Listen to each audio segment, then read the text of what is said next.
اس چیز پہ کرٹیسائز کرتا ہے کیپٹلزم کو یا کیپٹلسٹ لوگوں کو، سوسائٹی کو، کہ وہ لوگ ورکرز کو کم پے کرتے ہیں، لو ویجز پے کرتے ہیں، اور جو سرپلس ویلیو ہے وہ فیوڈل لوگ خود ہضم کر لیتے ہیں۔ اس طرح وہ ایکسپلائٹ کرتے ہیں ورکرز کو، جن کو کہتے ہیں پرولیٹیرینٹ۔ چھٹا پوائنٹ ہمارے پاس آ جاتا ہے کیپٹلزم اینڈ ایکسپلائٹیشن۔ سوری، یہاں پہ ایکسپلائٹیشن کی جگہ ایکسپوزیشن لکھا ہوا ہے، اس کو درست کر لیں۔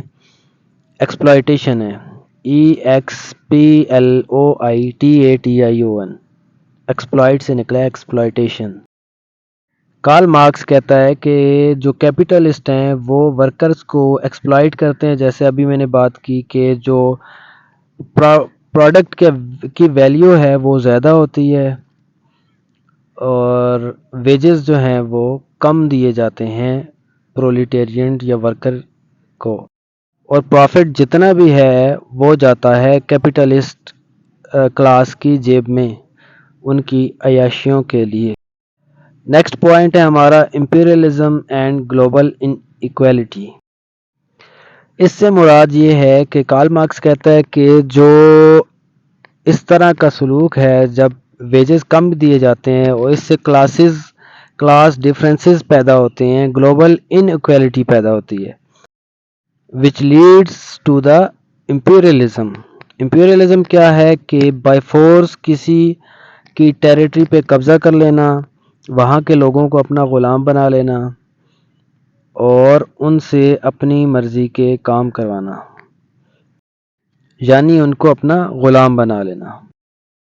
نیکسٹ پوائنٹ ہے ہمارا ایلینیشن۔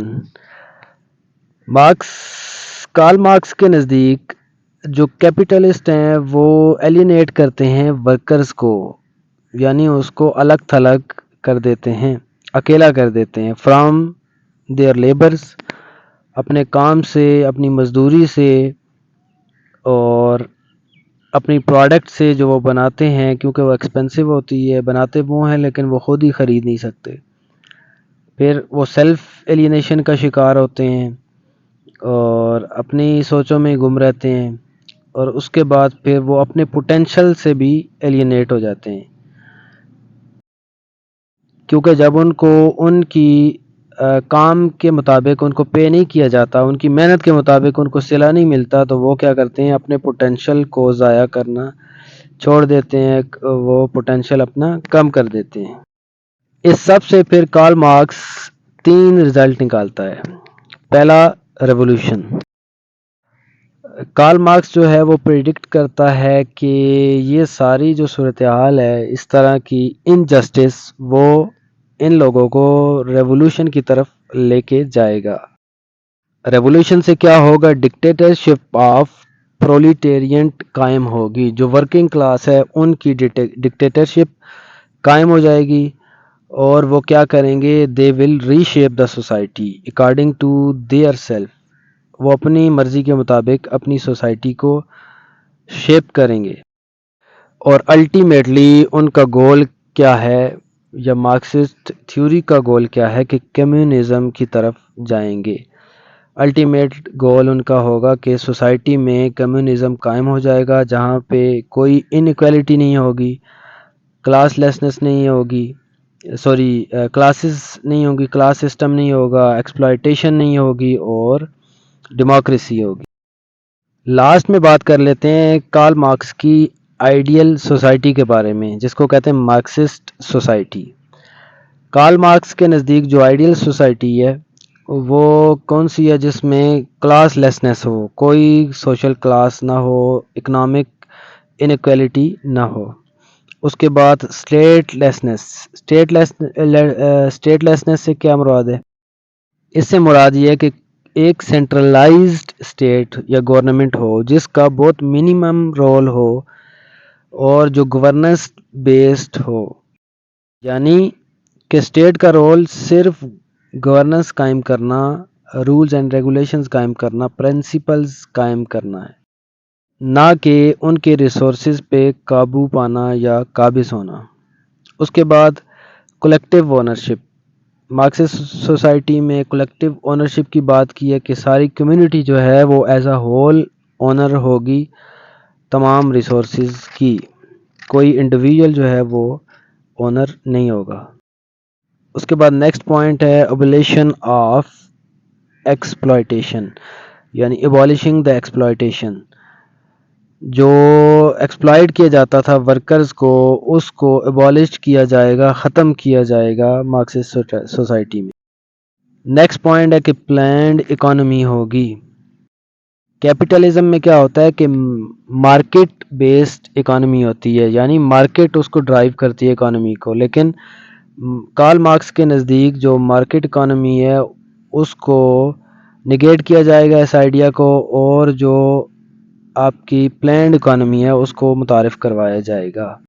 لاسٹ میں کارل مارکس کہتا ہے کہ پھر جو ڈیموکریسی ہے وہ ڈائریکٹ ڈیموکریسی ہوگی، نہ کہ ریپریزنٹیٹیو والی ڈیموکریسی، جو پاکستان میں ہے کہ ریپریزنٹیٹیو جاتے ہیں، یا انڈیا میں بھی یہی ڈیموکریسی چلتی ہے، تو یہ نہیں ہوگی، بلکہ لوگ ڈائریکٹ ڈیموکریسی کے ذریعے خود پاور میں ہوں گے، یعنی جو فیصلے ہیں وہ عوام کرے گی، نہ کہ ایک پارلیمنٹ یا ایک مختلف مقننہ۔